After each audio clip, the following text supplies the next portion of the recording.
Are you ready to break free from a conventional life and achieve financial independence through your version of tiny living, but you're feeling stuck trying to figure out the money part? Does the pressure to conform to societal norms make it even more difficult to embrace an unconventional lifestyle? Well, you're in the right place. I'm Laura Lynch, host of the Less House, More Moolah podcast, where every Thursday I'll bring you captivating interviews with individuals who have successfully made the transition to tiny living. They defied expectations and are thriving in their unique lives. We'll also dive deep into industry resources to address common financial concerns on your tiny journey. Together, we'll explore the emotional and practical aspects of pursuing an alternative lifestyle. I will describe a clear framework for project planning and cash flow management. Our goal is to intentionally build financial security and make a positive impact through our alternative American dream. So gear up for an exciting and empowering journey to create a life that truly resonates with you. Let's dive into today's episode and take the first steps towards financial independence and purpose through tiny living. All right. So with apologies for the torrential rain of my hurricane situation today, welcome, Alaska, the Tiny House Concierge, to Less House, More Moolah. I am super thrilled to talk to you today because you have such a great story that we are going to dig into that gets to my heart of the money stuff. So thanks for being here today. Yes, thank you so much for having me. I am unbelievably excited about not only your podcast, but your business and what you're doing, because the financial piece is such a pivotal piece of a tiny home journey. So I'm so excited that you're out there, and I am honored to be here. Well, thanks. I feel really excited about your story because you are doing some of the things that me and so many other people are aspiring to do.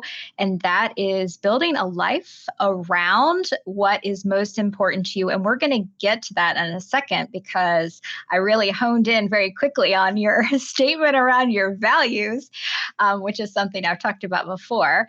But please share with the listeners what was going on in your life at the time when you first got into a tiny house and how that became a thing for you. Sure. Well, my journey to going tiny actually started about a year before I officially bought the house.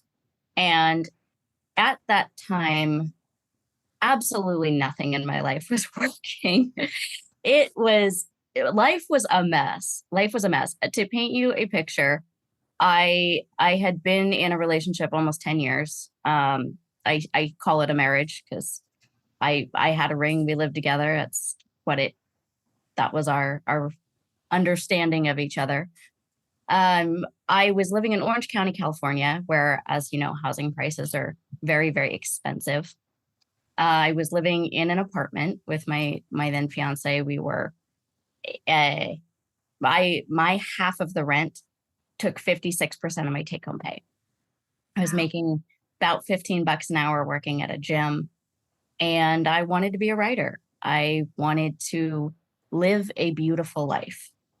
And in my mind, I had to write a New York Times bestseller, or I was going to be eternally paycheck to paycheck. And I was suffering in every direction from that stress, from that pressure. My relationship was collapsing. I was unhappy at my job. I was going to work, coming home, crying, eating hot Cheetos and drinking. I mean, it was not cute. And it went on that way until it kind of exploded. Yeah. So on your website, you mentioned that you quit your life and you started over in your tiny house. Tell us what you mean by you quit your life.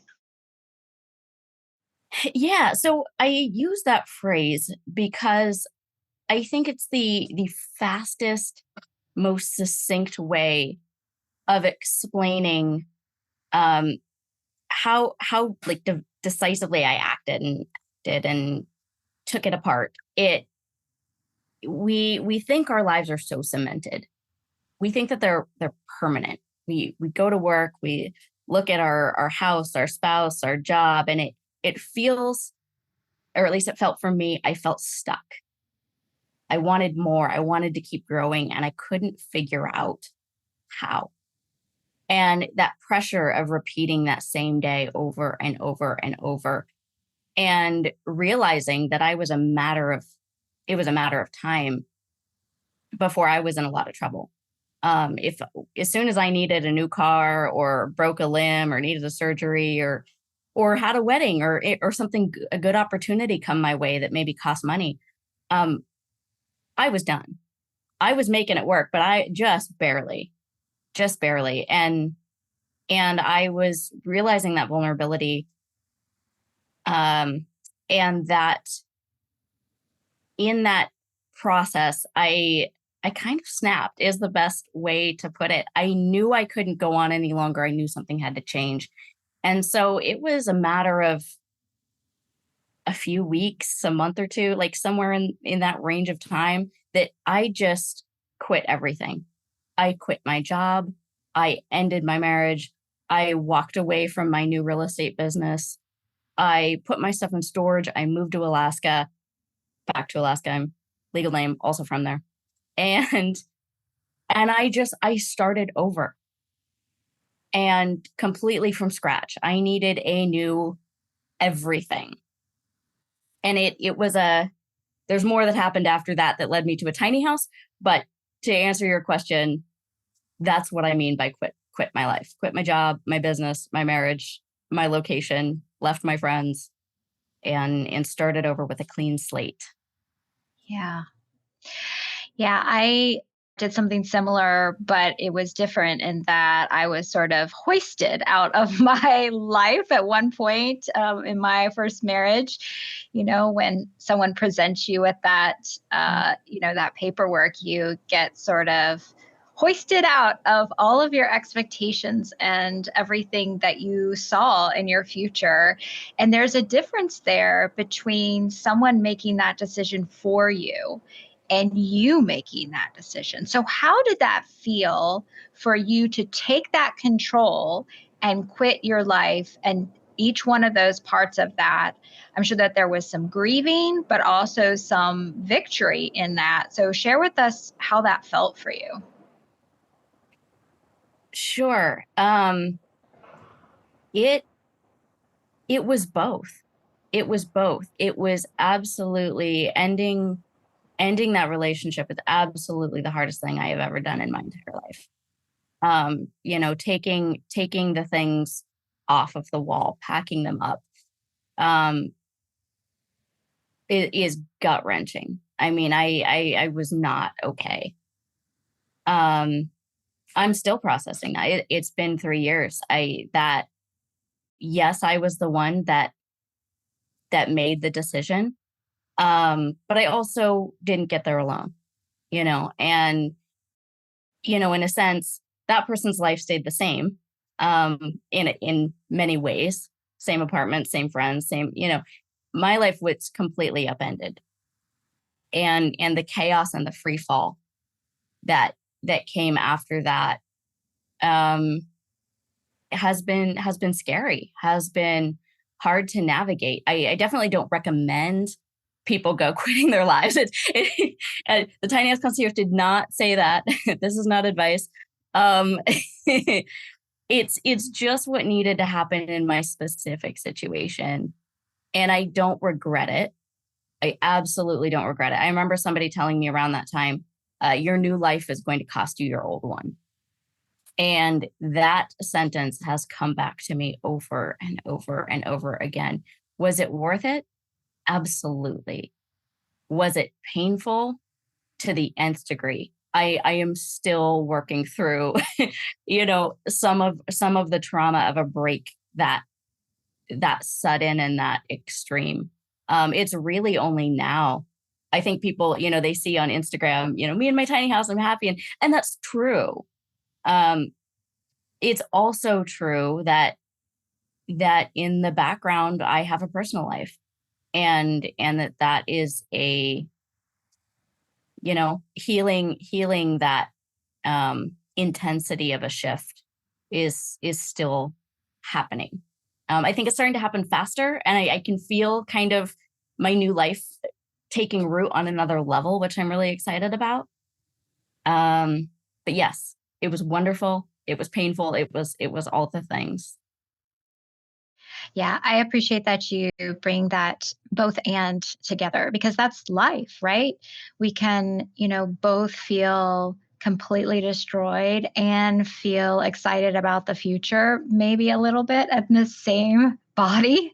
And that is just, the craziest thing. And yet the beauty of the complexity of just being human. So you and I talked about before how that when you were trying to figure out kind of financially wasn't working for you, and you referenced it earlier, you were just barely getting by. So how did you go about sort of dissecting that and pulling that apart for yourself in order to figure out what was and what wasn't working for you from a financial perspective? It started one day because I was working in a gym and I was very, very good at selling product to people. I would remember everybody's name. I would remember what products they bought, and I could sell whey protein like nobody's business. And I sold this guy like 3 tubs of this like giant whey protein, and he's like stumbling out of the gym, and he comes back in. He manages to like get his pinky and like open the door and come back in to stick his head in and tell me, you ought to be selling real estate. And I never thought about real estate until that moment. And I was like, you know what? He's right.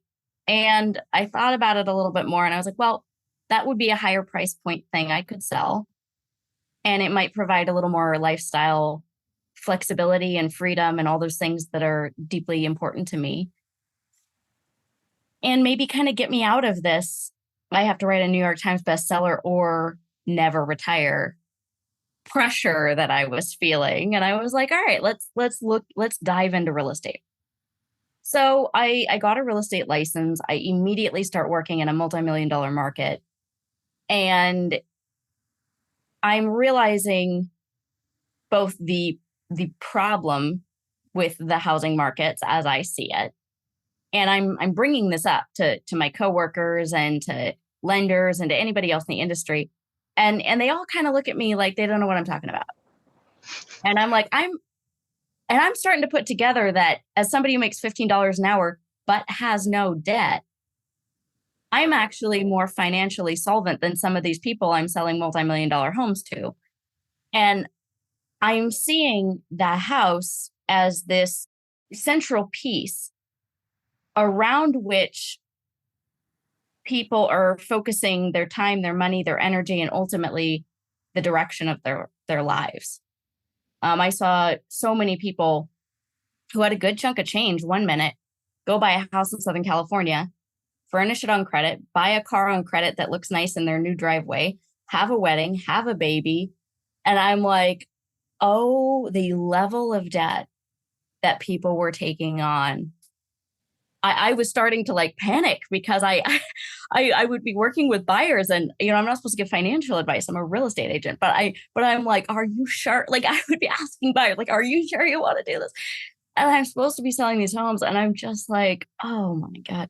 But it challenged me to kind of turn the focus back on me. I couldn't it wasn't my place necessarily to advise buyers, but in a financial capacity, but it gave me the information that I needed to take a really hard look at my own life.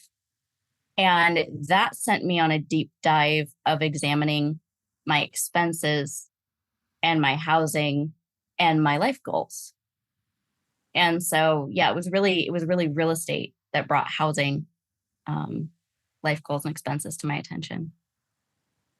Yeah, and you mentioned to me the last time we spoke that you like analyzed every little expense down to, I think you said half a jar of mayonnaise to figure out kind of where you stood, which is a great sort of really in the weeds example of how people have to understand where they are today Yeah. before kind of making a goal or a path forward. And all of us are money avoidant to some degree. And so, actually looking at what we're spending our money on and really understanding kind of where that very important fuel is going is something that I feel like everyone would benefit so much from, and yet everybody sort of avoids it. We don't want to look at how we're spending our money. We're afraid of maybe the shame associated based on how we were brought up or what have you. But you just kind of really glared that in the face. And I like think that's so brave. Well, thank you. That's really nice of you to say. And I also really love the term money avoidant. I'm gonna have to remember that because you're right. You're right. We are. And it was hard to see it, but I had gotten to the point where I was so desperate. Um, I could not go on another day. And when you get to that level of I can't take it anymore, you're kind of willing to dive deeper and look yourself in the face in that way. So what that looked like for me, first thing I did is I got out a piece of paper and I wrote out a manifesto. And someday I will. I've never publicly shared that manifesto. Someday I will. Um, but to summarize it, for like 3 minutes, I let go of all judgment about the things I wanted, and I just freeform wrote the absolute best, most beautiful life I could ever imagine if I didn't judge myself or feel guilty or whatever. And I wrote down things like, I want to spend spend my day at home, with my spouse on my own schedule. I want to ski in the middle of the work week. I want to, I want to have a beautiful house. I want to travel. I want to scuba dive. And at the end, I'm sitting here and I'm looking at this piece of paper. And specifically, I'm looking at scuba diving and this piece about moving to Bali. And the scuba diving, I'm like, I live in Southern California. I'm literally 10 minutes from the beach. I'm like, what is stopping me from going out buying some used scuba gear on Craigslist or getting a job part-time teaching scuba or at a scuba facility and like going scuba dive? Like, there's nothing inherently stopping me from that. But as I look over the whole list as a whole, it keeps coming back to kind of time and money. I don't have time, I don't have money. And I knew that in order to break myself into this new life, I was going to really have to get a handle on time and money. So I wanted to see where my time and my money were going, which is what started this project. So the first thing I did is my partner at the time, he and I made a spreadsheet. And for a year, we tracked all of our expenses, including cash, down to the penny. We would meet every Friday. We would go through our Wells Fargo statements and assign it was like reverse budgeting. We didn't have a budget and try to stick to it. We just spent and then we applied it to a category to see where we were spending. And it was uncomfortable. It was awful to see how much money I was spending on alcohol or things that weren't fun, like parking or parking tickets. Or it was also interesting to see how much was being spent on weird one-off situations, like buying a pack of rubber bands because I needed one and I ended up with 500, or Windex. And I'm like, won't vinegar work? Or the plumber I had to hire because I didn't know how to do this very simple thing that I realized in retrospect I could have YouTubed. So we looked at that. And from that piece, what I realized was that housing, for all the other categories, housing was by far the biggest expense. That was over 50%. So I realized if I could just wave a magic wand and make housing not an issue, then it would be the same as me getting a 56% raise at work, essentially. Wow. that was never going to happen. So what seemed more likely was to mitigate my housing in some way. So I knew housing had to be a key piece. And then I tied the housing to the Bali trip because I was like, well, housing is cheaper in Bali. If I live in Bali, but like somehow have a remote job, like could I make that work? And there's more I could say on doing that ethically, but for the purposes of this conversation, as I was doing the math, I realized that for the price of to put our stuff in storage, get 2 round trip plane tickets to Bali, rent an apartment for 3 months, and eat out every day, we were going to save $3,000 by going to Bali than by us staying in California and me working. It was cheaper for me to quit my job and go to Bali than it was for me to continue working and have our apartment. So once I had I kind of worked that out. Then I moved over to stuff and time. And the half jar of mayonnaise, that just goes to show you like my sense of humor. I was mad. I wanted to know everything.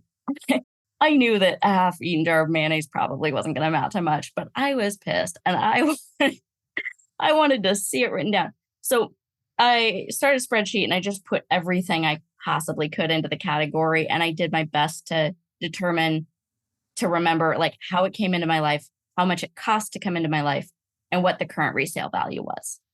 Because at that point I was just like, let's sell it all and move it all.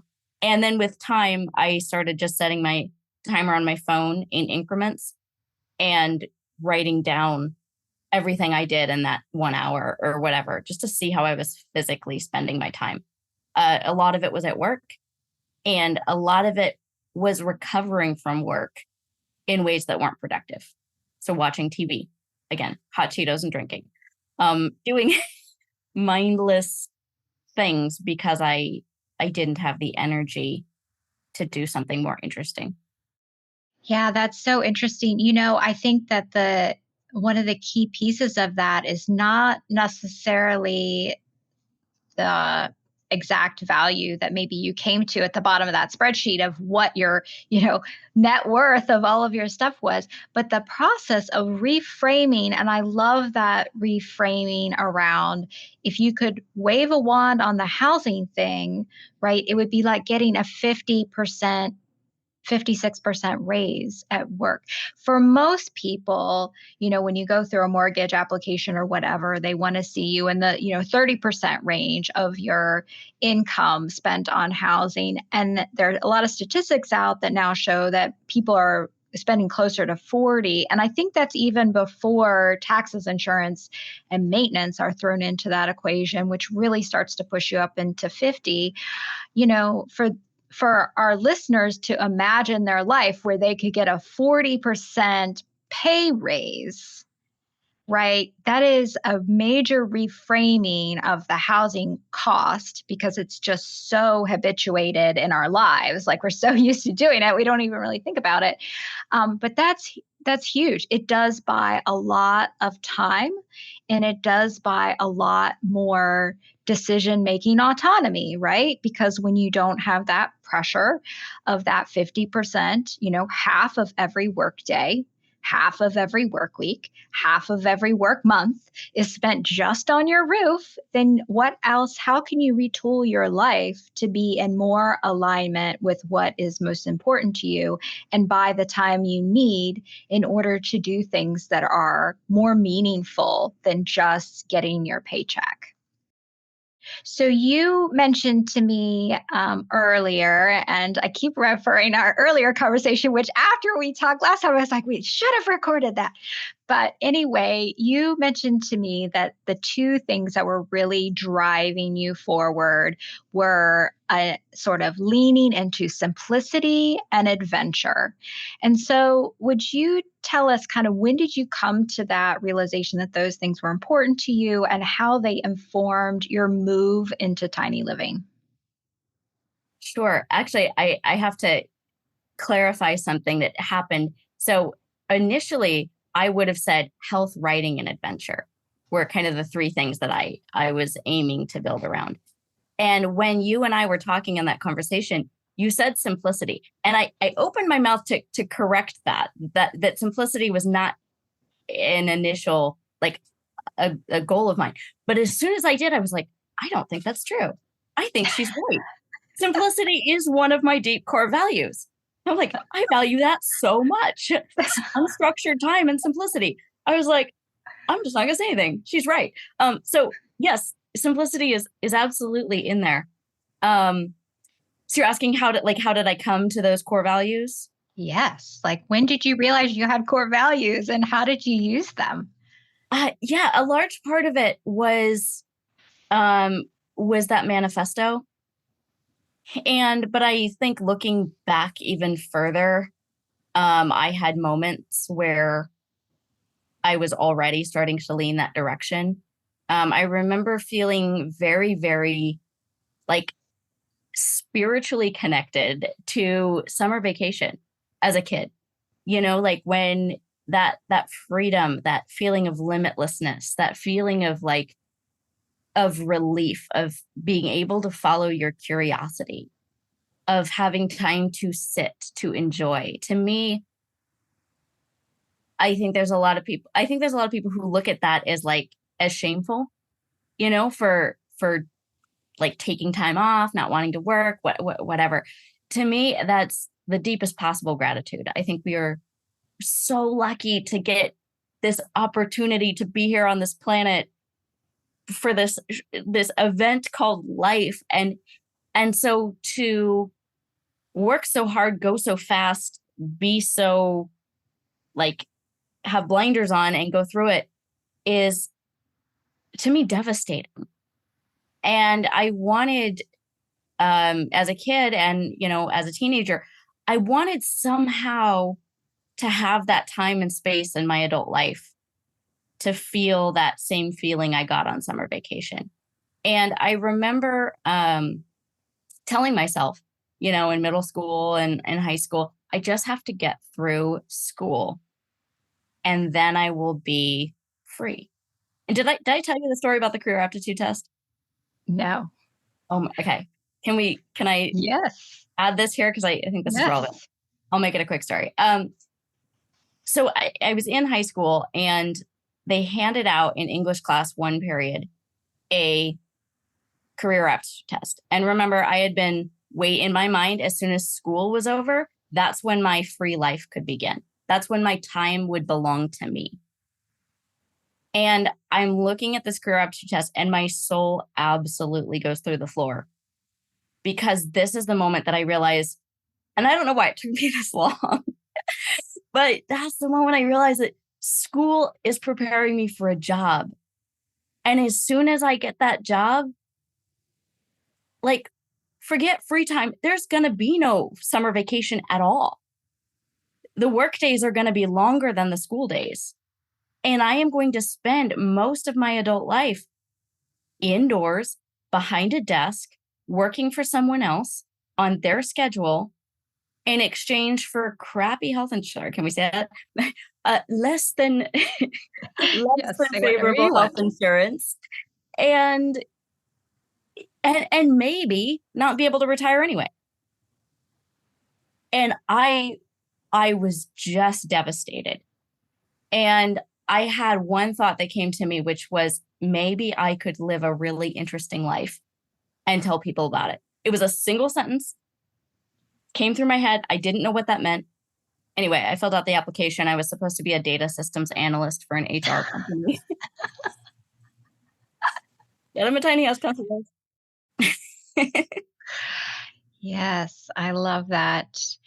I too took one of those tests, and I think we all have that revelation at some point in our life that, oh my gosh, this adulting thing that we were so excited about when we were, in school is really not all that cool.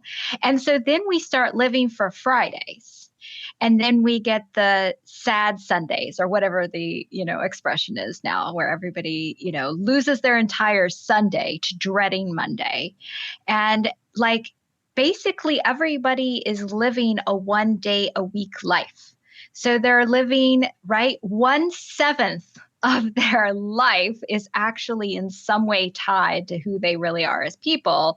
And then Sunday they lose because they're dreading Monday. And then Monday through Friday, they're just living for Friday night. And it's astounding, right? Because time just ticks on by, right? And life doesn't ever stop there and go, hey, you might want to like be present and in the moment and figure out how to live a life that's true to you now. Because by the time you retire, you have no guarantees about your health at that point anyway. And certainly there is years and years between then and now where your mental health can be degraded through all of that time. So I just really appreciate the fact that you had that revelation so early and that you immediately had like a vision of what you really wanted to live your life like.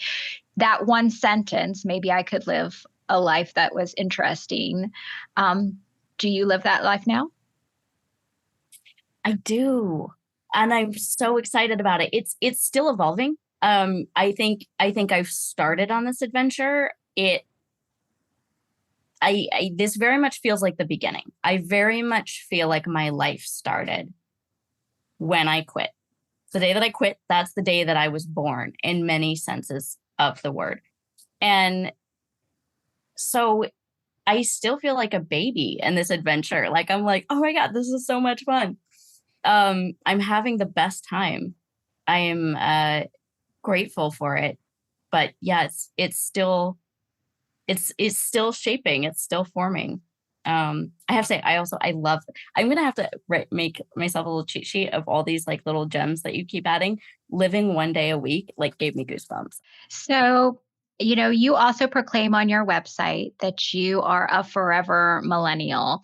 And, I am sitting, on the other side in Gen X, but I definitely feel very close to millennial values. And I wish that you would sort of talk about, you talk about the American dream on your website, talk about how you feel like that the American dream does or doesn't align with your generation's values. Sure. I think the American dream, I think the American dream largely was created and driven by companies, by production, by this idea that the graph each quarter after quarter we should be trending. I don't know which direction looks upward for you, but upward. And and that's just impossible. You build anything too high, it starts to get unstable at the top. And I saw my mom, who's a doctor. She was very successful, ran her own practice, just go, go, go. I mean, constant state of adrenaline, 30-year career. Like, and in this state of emergency at all times. And did she do very well? Yes, she did. But when it came time for me to go, it was like she was coming in with this go energy. And I don't mean to suggest that she was like a pushy parent. I think she absolutely did her best to not push us in the direction of medicine or something. But she still had that frequency as a parent of like that, bigger, faster now. Ah.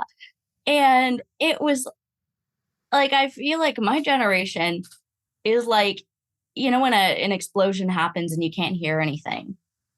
I feel like that's how millennials arrived. It was like this bomb went off of production and technology. And we're just sitting here and we're like, we can't hear anything. Everybody ahead of us is like motioning like this, like keep going. And we're just like, and we're just like looking at these towers and we're like, nope, that building that higher is not the answer. We need to start organizing on the ground. We need to start creating more stability at the base. And I think it's ironic, it's beautiful that the answer is do less. The answer is have more fun. The answer is go outside more. The answer is, downshift and have more enjoyment, have more time together. And those things take a certain amount of money.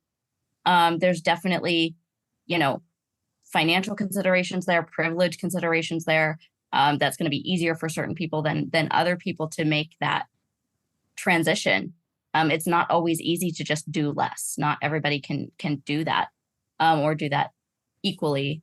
But it's also beautiful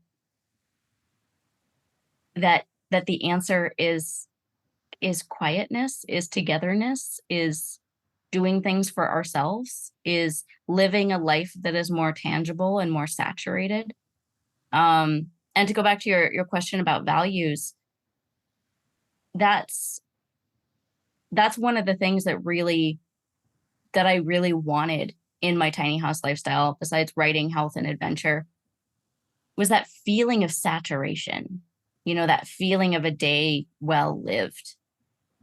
And all those things that I mentioned, well, maybe specifically adventure and writing, I would say really give me that feeling of saturation, like that day that lasts forever and makes me feel like my life was very long, instead of like it's, because you know how you have those days, like some days feel really short, like they just blew by, and other days feel like they stretch on forever, like you got like 2 years of life out of one day.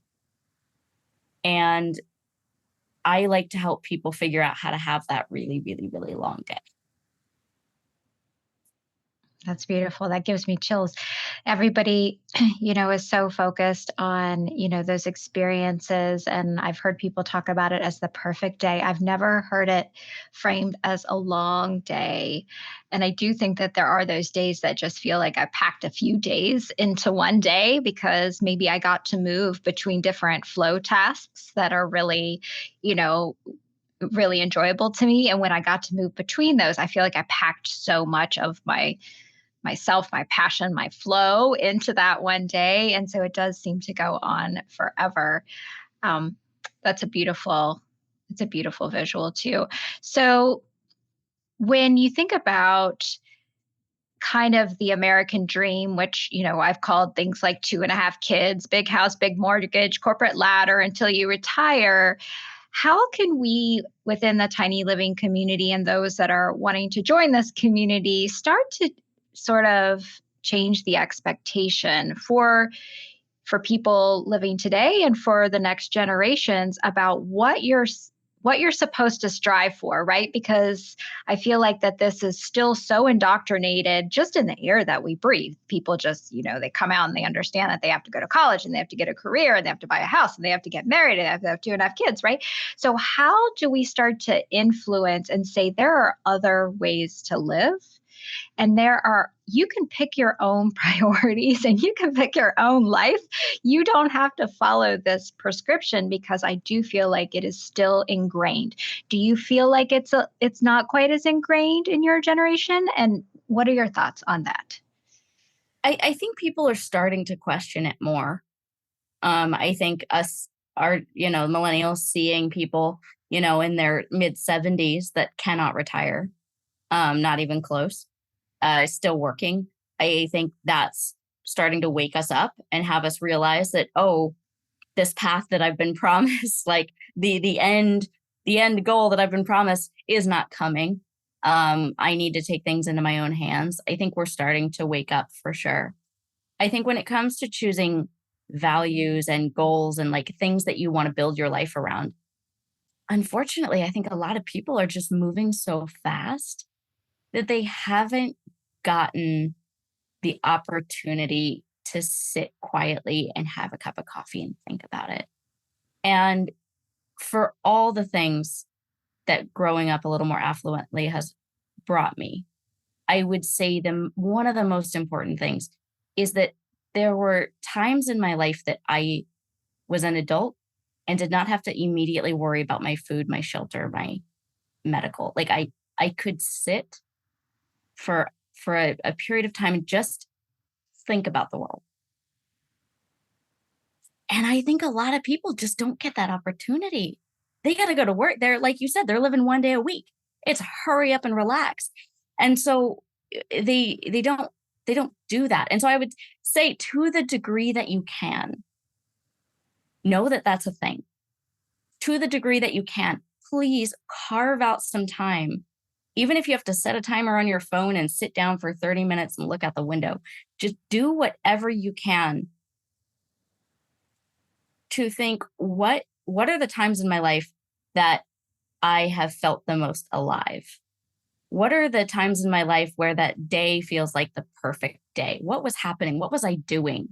What did I have? And I think what people are going to discover is actually wildly promising, which is that the things that gave them that sense of satisfaction were probably being together, great coffee, like a book, like going for a walk, like, maybe it was hella skiing in Aspen with celebrities, but like probably not in a lot of cases. It was probably being with family or kayaking or something, something so much more attainable. And once we realize that the things we want are not as crazy out of reach, we start to ask ourselves, okay, well, what's standing in my way? And it's probably time and money. And if it's time, you're probably spending it at work. And if it's money, why don't you have money or enough money to do whatever you want?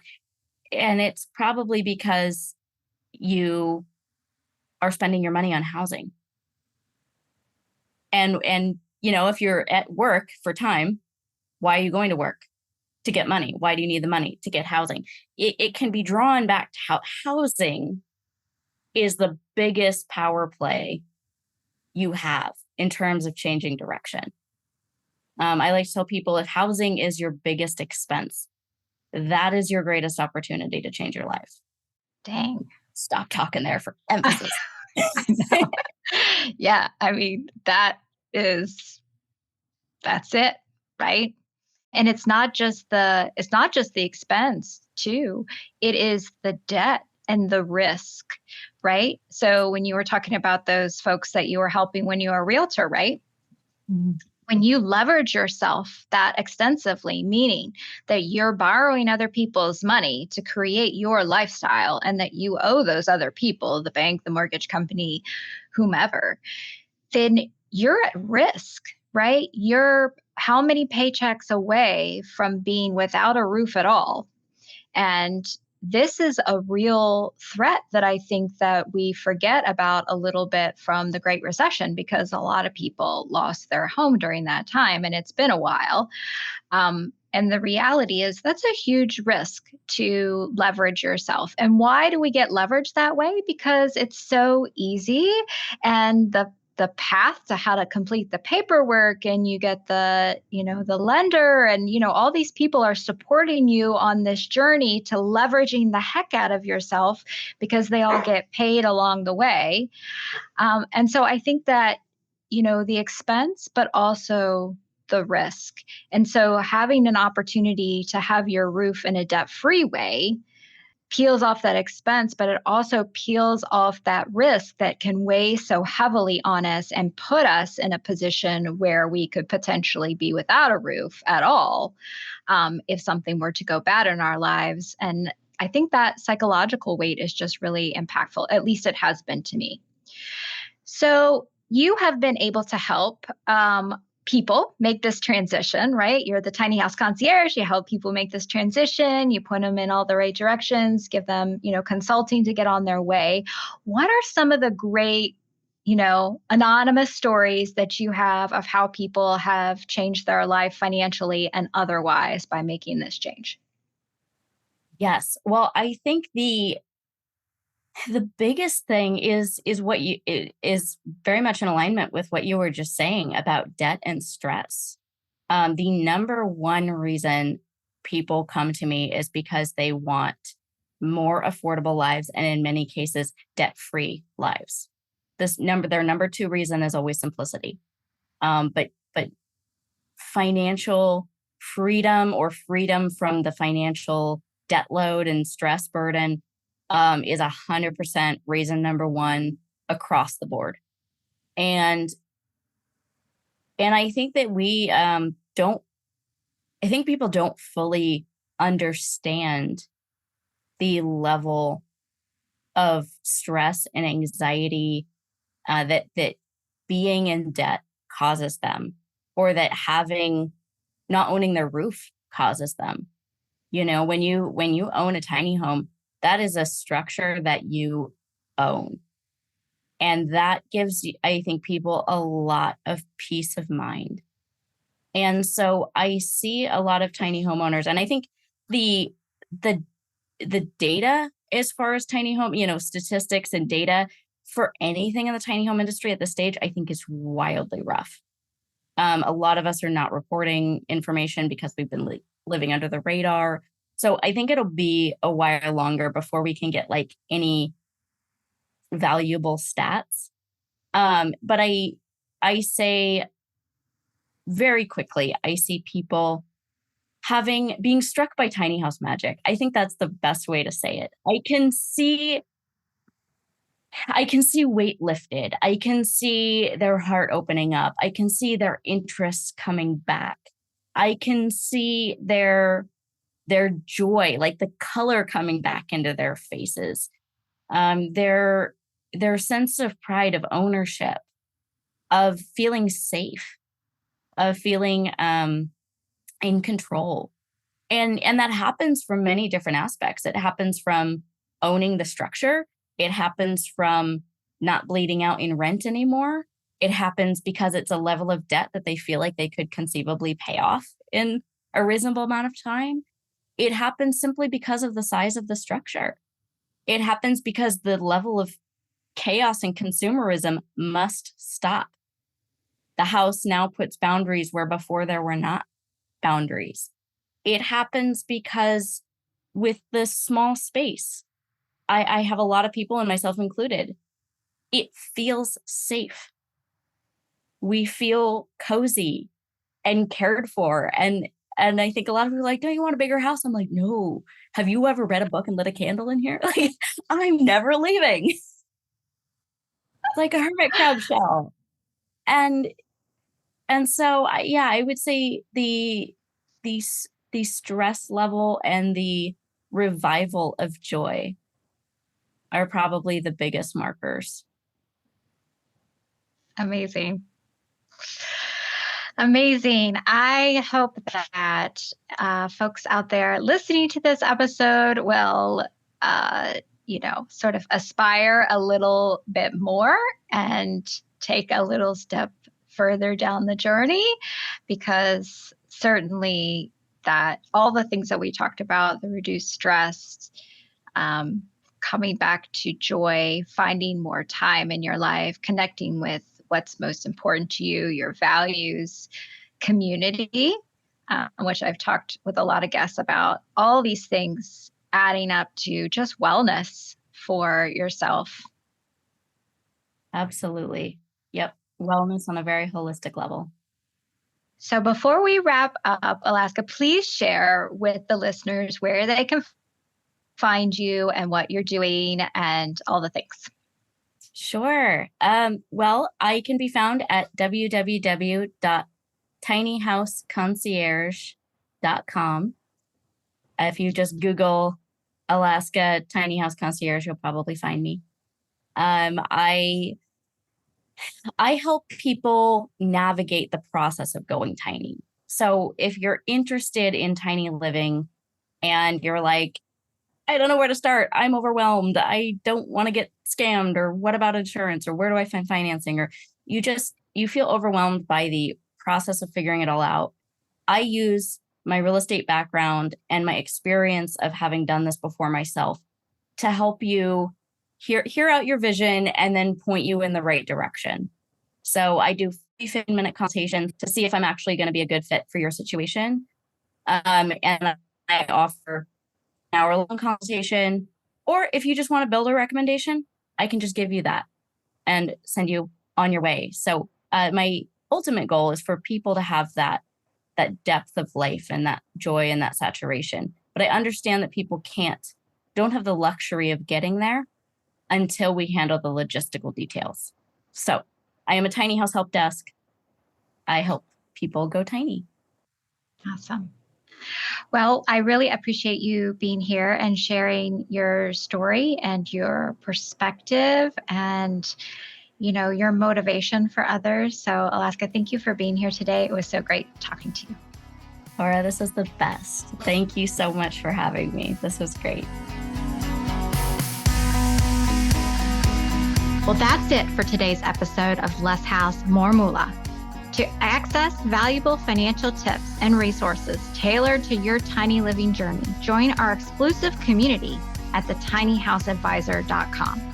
Here you'll find a supportive network of like-minded individuals committed to helping each other navigate the challenges and celebrate the victories of embracing a minimalist lifestyle. So don't miss out on the opportunity to be part of this empowering tribe. Be sure to tune in next Thursday for another insightful episode of Less House, More Moolah, where we'll continue to explore practical solutions and inspiring stories to help you create the life you've always dreamed of. Please see the show notes for important disclosure regarding the Tiny House Advisor LLC and this episode.